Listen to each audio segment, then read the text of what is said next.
Hello दोस्तों, कैसे आप सब। उम्मीद है आप सब बहुत अच्छे होंगे, सेफ होंगे, सुरक्षित होंगे। मैं सुमन जैन स्वागत करती हूँ आपका स्टडी विद पीस चैनल पर। और चलिए आज मैं लेकर आई हूँ हरियाणा की प्रमुख नदियों का पार्ट नंबर 2, जो कि हमने पार्ट नंबर 1 कल करवा दिया था मैप के थ्रू। आप अगर आपने नहीं देखा हो तो प्लीज़ उस वीडियो को ज़रूर देख लेना। उसको नहीं देखोगे तब तक ये चीज़ समझ में नहीं आएगी, ठीक है। तो बिना टाइम वेस्ट किए हुए हम ये पढ़ने वाले हैं, क्योंकि देखो मैंने ना वीडियो बना लिया था लेकिन उसमें साउंड नहीं आया था। मैंने पूरा वीडियो रिकॉर्ड कर लिया था ये वाला, लेकिन मुझे लास्ट में पता चला कि उसमें तो साउंड ही नहीं है। तो मुझे ये दोबारा रिकॉर्ड करना पड़ेगा, दोबारा एक क्लास बनानी पड़ेगी। तो अब हम दोबारा से इसको पढ़ेंगे और इसकी दोबारा से नोट्स बनाएंगे, ठीक है। चलिए पढ़ते हैं और स्टार्ट करते हैं बिना टाइम वेस्ट किए, ठीक है। चलिए, हरियाणा की प्रमुख नदियाँ। चलिए, सबसे पहली नदी है यमुना नदी। यमुना नदी उत्तराखंड के यमुना नदी उत्तराखंड के गढ़वाल हिमाचल या हिमालय में स्थित बंदरपूंछ ग्लेशियर के पश्चिम भाग में स्थित यमुनोत्री स्थान से निकलती है। देखो, जो ऊपर की ये नदियां हैं, इसमें मैं पहले से ही आपको बताने वाली हूँ कि आप कंफ्यूज ना हो। जो ये ऊपर शिवालिक की पहाड़ियाँ हैं, ऊपर वाली जो भी नदियाँ हैं वो शिवालिक की पहाड़ियों से ही निकलकर इन हरियाणा के ज़िलों में प्रवेश करती हैं। तो शिवालिक की पहाड़ियाँ तो आपको मोस्ट इम्पोर्टेंट याद ही कर लेनी है कि ये सब शिवालिक की पहाड़ियों से ही आएंगी, निकलेंगी और तब हरियाणा में प्रवेश करेंगी, ठीक है। तो यमुना नदी उत्तराखंड के गढ़वाल हिमालय या हिमाचल में स्थित बंदरपूंछ ग्लेशियर के पश्चिमी भाग में स्थित यमुनोत्री स्थान से निकलती है। यमुनोत्री स्थान शिवालिक की पहाड़ियों के जो हिमाचल में है, जो जस्ट बराबर में ही यमुनोत्री स्थान है, उससे पहले यमुनानगर के कलेश्वर राष्ट्रीय उद्यान में वो प्रवेश करती है। उसके बाद फिर आगे जाती है। देखिए, हम पढ़ते हैं आगे। हरियाणा में यमुना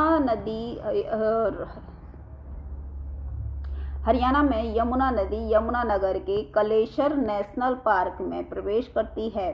कहाँ प्रवेश करती है? कलेश्वर नेशनल पार्क में प्रवेश करती है। कहाँ से? शिवालिक की पहाड़ियों से, हिमाचल से, यमुनोत्री स्थान से। हमारे नेशनल यमुनानगर में कहाँ से प्रवेश करती है? नेशनल पार्क से प्रवेश करती है। यमुना नदी की कुल लंबाई 350 किलोमीटर है।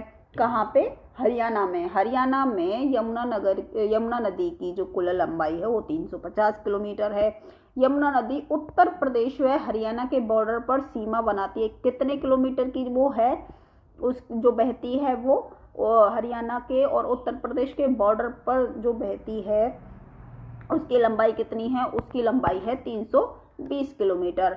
ऊपर थी जो पूरे हरियाणा में बहती है उसकी थी 350 किलोमीटर, और जो बॉर्डर पर बहती है उसकी है 320 किलोमीटर, ठीक है, लंबाई। यमुना नदी उत्तर प्रदेश और हरियाणा की सीमा बनाती है। ये तो मैंने आपको पहले ही बता दिया था कि यमुना नदी उत्तर प्रदेश और हरियाणा की सीमा बनाती है। पलवल जिले के जो हसनपुर गांव में यह नदी उत्तर प्रदेश में प्रवेश करती है। पलवल के हसनपुर गांव से यह नदी उत्तर प्रदेश यानी यूपी में प्रवेश करती है। कहाँ प्रवेश करती है? पलवल के हसनपुर गांव से यूपी में प्रवेश करती है। यमुना नदी की भारत में कुल लंबाई 1376 किलोमीटर है। कितनी है? देखिए, लिख लीजिएगा इन पॉइंटों को, ये इंपॉर्टेंट है। यमुनानगर की पूरे हरियाणा में कुल लंबाई कितनी है? 350 किलोमीटर। और जो यूपी और हरियाणा के बॉर्डर पर बहती है उसकी है 320 किलोमीटर। और भारत में यमुना नदी की पूरी टोटल लंबाई कितनी है? 376 किलोमीटर। कितनी है? 376 किलोमीटर। ठीक है। यमुना नदी एक हथनी कुंड बांध यमुनानगर बनाया गया। यमुना नदी पर एक हथनी कुंड बांध बनाया गया है, जो कहाँ है? यमुनानगर में है। इसे क्या कहते हैं, ताजे वाला बैराज भी कहते हैं, यानी ताजा ताजा बना है। हथनी, हथनी का दूध है जो ताजा ताजा कढ़ा है। ठीक है, तो यमुनानगर में हथनी कुंड बांध बना हुआ है जिसे ताजे वाला बैराज भी कहा जाता है, जो पश्चिम यमुना नहर व पूर्वी नहर का निर्माण भी करती हैं, या जहां से पश्चिमी और पूर्वी यमुना नहर निकाली गई हैं। ठीक है, चलिए अब आ जाते हैं घग्गर पर। देखो, यमुना नहर जो है, यमुना नदी जो है ये 12मासी नदी है। इसको यम की बहन भी कहा जाता है और सूर्य की पुत्री भी कहा जाता है, शनिदेव की बहन भी कहा जाता है। ठीक है, और ये 12मासी है, ये 12 महीने बहती है, बिल्कुल भी नहीं सूखती है, तो इसको 12मासी भी कहा जाता है। किसको? यमुना नदी को 12मासी कहा जाता है। वैसे ही घग्गर है, इसको क्या कहते हैं? मौसमी नदी कहते हैं। इसको कौन सी नदी कहते हैं? मौसमी नदी कहते हैं, क्योंकि ये मौसम के हिसाब से बहती है। जब बारिश आती है तो बारिश के मौसम में ही ये बहती है, वरना ये सूखी ही रहती है, इसीलिए इसे मौसमी नदी कहते हैं। यह नदी प्रदेश के शिवालिक पहाड़ियों से स्थित शिमला के समीप डागशाई नामक स्थान से निकलती है। हरियाणा में घग्गर नदी कालका पंचकुला से, जो पंचकुला में है, कालका शहर जो पंचकुला में है, से प्रवेश करती है। इसकी कुल लंबाई 250 किलोमीटर है। किसकी लंबाई? घग्गर नदी की लंबाई 250 किलोमीटर है। यह नदी पंचकुला, अंबाला, कैथल, फतेहाबाद और सिरसा जिले में बहती है। जैसे कि मैंने आपको मैप के थ्रू बताया था, और अगर आपने पिछला वीडियो नहीं देखा है, मैप से आपने पढ़ाई नहीं करी है, तो आप एक बार ज़रूर उस वीडियो को देख लें, आपको समझ आ जाएगा। ठीक है, यह नदी पंजाब से लगने वाले हरियाणा के कुरुक्षेत्र और जींद जिले में नहीं बहती। कौन सी नदी? घग्गर नदी, जो पाकिस्तान में बहती है। ये नदी पाकिस्तान से लगने वाले जिले कुरुक्षेत्र और जींद, इन 2 जिलों से नहीं बहती। क्यों? अब इस पर एक क्वेश्चन बनेगा, ऐसे बन जाए कि घग्गर नदी वह कौन सी नदी है जो कुरुक्षेत्र और जींद जिले में नहीं बहती, या फिर घग्गर नदी कौन से हरियाणा के 2 जिलों से नहीं बहती। ठीक है, ऐसे किसी तरह से भी घुमा फिरा के कोई भी क्वेश्चन पूछा जा सकता है। ठीक है, तो आप लोगों को ये याद कर लेना है। यह पाकिस्तान में बहने वाली एक मौसमी नदी है। इसे सिरसा में बने बांध, ओटू बांध से पहले तो घग्गर और बाद में राजस्थान और पाकिस्तान में हकरा नदी के नाम से जाना जाता था। अब ये जो नदी है घग्गर नदी, सबसे पहले सिरसा में इसको क्या कहते थे?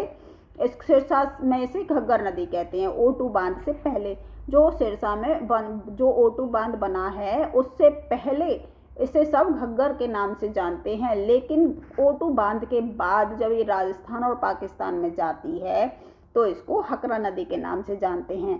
ठीक है, तो सिरसा में इसको ये बैठ जाती है, घाघरा फैलाकर बैठ जाती है। सिरसा में तो ये घाघरा फैलाकर बैठ जाती है, और जब ये चलते चलते थक जाती है, इसको हकरा आने लगता है, सांस लेने में दिक्कत होने लगती है, हकराने लगती है। कहते हैं ना, मेरा तो हकरा चल गया, मैं तो थक गई, मेरी तो सांस चलने लग गई। तो जब ये चलते चलते इसका हकरा चल जाता है तो कहाँ जाती है? राजस्थान और पाकिस्तान में चलते चलते इसका हकरा चल जाता है, सांस फूल जाती है। तो राजस्थान और पाकिस्तान में घग्गर नदी को क्या कहते हैं? हकरा नदी के नाम से जानते हैं। ठीक है, चलिए, ऐसा माना जाता है कि यह नदी वर्तमान में राजस्थान में हनुमानगढ़ जिले में ही विलुप्त हो जाती है। घग्गर नदी राजस्थान का जो हनुमानगढ़ नगर है उसमें जाकर ये विलुप्त हो जाती है। हरियाणा की सबसे बड़ी बरसाती नदी घग्गर नदी है।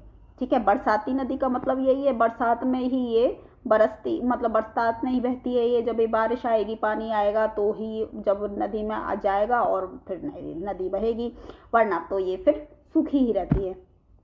तो घग्गर नदी को क्या कहते हैं? बरसाती नदी कहते हैं, और सबसे बड़ी बरसाती नदी कहा जाता है। ठीक है, मारकंडा नदी, देखो ये थोड़ा सा धुंधला धुंधला है, आई होप आप लोगों को दिख रहा होगा। प्लीज़ कोऑपरेट करो और इसको अच्छे से पढ़ना। ठीक है। मारकंडा, मारकंडा, कंडे मार मार कर कंडे बना दिए। मारकंडा नदी का पुराना नाम अरुणा है। जो मारकंडा नदी है उसका पुराना नाम क्या है? अरुणा है। देखो, अरुणा को मार मार कर कंडे बना दिए। अरुणा का मार मार कर कंडे बना दिया, कंडा बना दिया। तो अरुणा को मार मार कर कंडा बना दिया। तो अरुणा का पुराना नाम था अरुणा, उसको मार मार कर बेचारी को मारकंडा बना दिया, उसके कंडे बना दिए। तो उसका नाम क्या पड़ गया? मारकंडा पड़ गया। ठीक है। मार खाते खाते उसके कंडे बन गए, उपले बन गए। ठीक है, कंडे समझते हो ना, उपले बन गए। तो उसका नाम क्या पड़ गया? मारकंडा पड़ गया। वैसे उसका पुराना नाम क्या था? अरुणा था। ठीक है, याद रहेगा।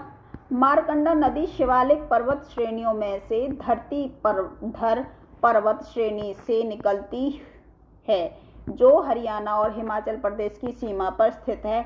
वहां से निकलने के बाद अरुणा नदी हरियाणा और अंबाला के निकट नाहन नामक स्थान पर प्रवेश करती है। ठीक है, चलिए देखो, आप इसको मोटा मोटा ऐसे याद कर लेना। मारकंडा नदी शिवालिक की पहाड़ियों से निकलती है। ठीक है, और कहाँ? अंबाला के निकट नाहन नामक स्थान से प्रवेश करती है, हरियाणा में। मारकंडा नदी शिवालिक की पहाड़ियों से निकलती है। ठीक है, और अंबाला के नाहन नामक स्थान से प्रवेश करती है। कहाँ पर? हरियाणा में। मारकंडा नदी शिवालिक की पहाड़ियों से निकलती है और अंबाला के निकट नाहन नामक स्थान से प्रवेश करती है। इस नदी की कुल लंबाई 90 किलोमीटर है।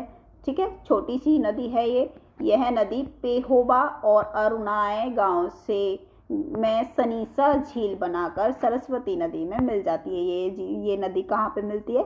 सरस्वती नदी में मिल जाती है। कौन सी नदी? मारकंडा नदी, जिसके मार मार कर कंडे बना दिए, अरुणा के मार मार कर कंडे बना दिए।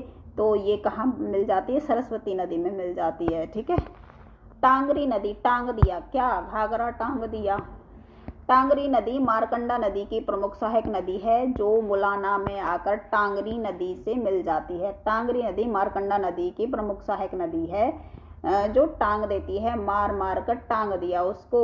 तो टांगरी नदी मारकंडा की प्रमुख सहायक नदी है, जो मुलाना में आकर टांगरी नदी से मिल जाती है।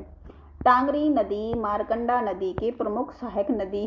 देखो, ये तो दोबारा से आ गया, ये डबल लिख गया था इसलिए। चलिए अब टांगरी नदी के बारे में पढ़ते हैं। टांगरी नदी पंचकुला, सॉरी क्या आ गया ये, टांगरी नदी पंचकुला में स्थित मोरनी हिल्स से निकलकर मोलाना अंबाला में मिल जाती है। कहाँ मिल जाती है? मोलाना अंबाला में मिल जाती है।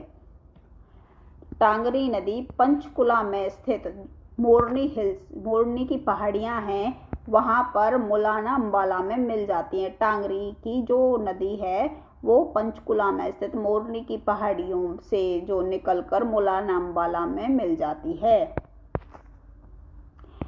इस नदी की लंबाई कुल कितनी है? 70 किलोमीटर है। कितनी है? 70 किलोमीटर है। इस नदी की सहायक नदियां बली, आमरी नदी, दादरी नदी और शहजादपुर वाली नदी है। देखियो, जो शहजादा है वो बलि देता है अमर पर के दादा को, जाता है, बलि जाता है। शहजादा है वो बलि जाता है अमर के दादा पर।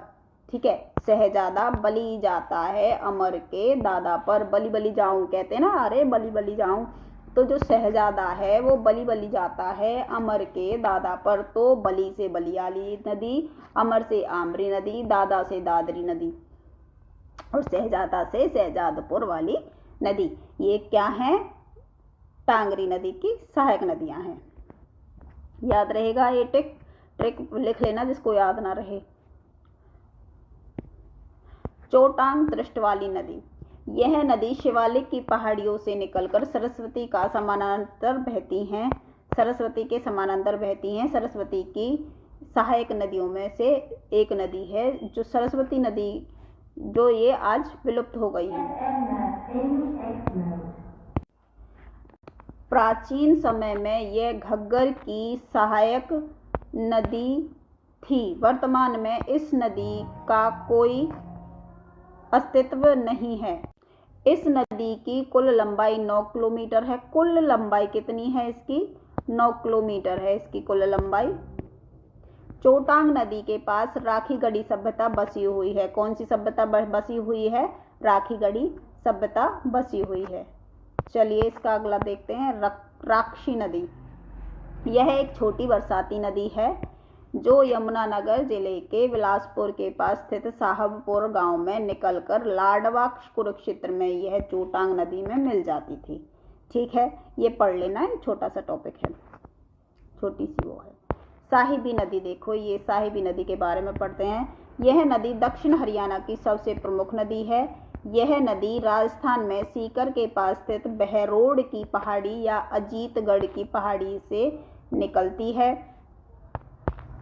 यह नदी राजस्थान के कोट काशिम नामक स्थान से हरियाणा में प्रवेश करती है।